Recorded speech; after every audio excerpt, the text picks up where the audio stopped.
L'insouciance, c'est quand on voit tout et personne, jusqu'à tout perdre. Le homme rentra chez lui, chargé de la fatigue d'une longue journée, et trouva une scène inhabituelle devant lui. Ses 3 enfants jouaient dans la boue, vêtus de leurs pyjamas qu'ils n'avaient pas changés depuis le matin, éparpillés devant la maison comme des feuilles d'automne. La cour arrière était un champ de désordre, des boîtes de nourriture et des papiers d'emballage jonchant le sol comme si une tempête était passée par là. La porte de la voiture de sa femme était ouverte, tout comme la porte d'entrée de la maison, comme si elles invitaient le monde à entrer sans frapper. L'homme entra dans la maison, et une pagaille l'accueillit à chaque coin. Une lampe était cassée, le petit tapis était entassé contre le mur comme s'il cherchait une échappatoire.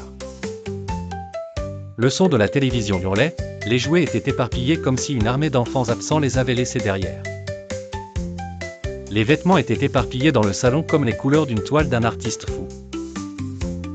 Dans la cuisine, l'évier débordait de vaisselle, et le petit déjeuner était encore sur la table comme un souvenir d'un temps révolu, tandis que la porte du réfrigérateur était grande ouverte comme une bouche affamée. L'homme monta rapidement les escaliers, évitant les jouets et les tas de vêtements à la recherche de sa femme, l'inquiétude le gagnant de peur qu'il ne lui soit arrivé quelque chose. Sur son chemin, il fut surpris par une flaque d'eau devant la porte de la salle de bain, alors il jeta un coup d'œil à l'intérieur pour trouver des serviettes mouillées, du savon couvert de mousse, et des mouchoirs éparpillés sur le sol, tandis que le miroir était taché de dentifrice comme un œil en larmes.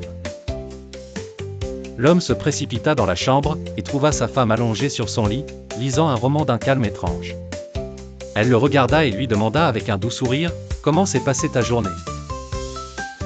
Il la regarda avec étonnement et lui demanda, « Que s'est-il passé aujourd'hui ?» Sa femme sourit à nouveau et dit, « Chaque jour, quand tu rentres du travail, tu me demandes avec indignation, qu'est-ce que tu fais de si important toute la journée ?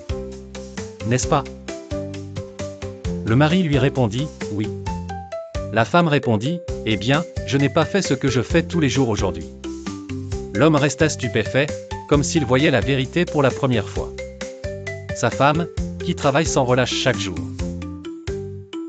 organisant la maison, préparant à manger, s'occupant des enfants. Seulement aujourd'hui, elle s'est arrêtée et le chaos est apparu. La valeur du travail quotidien silencieux est devenue évidente.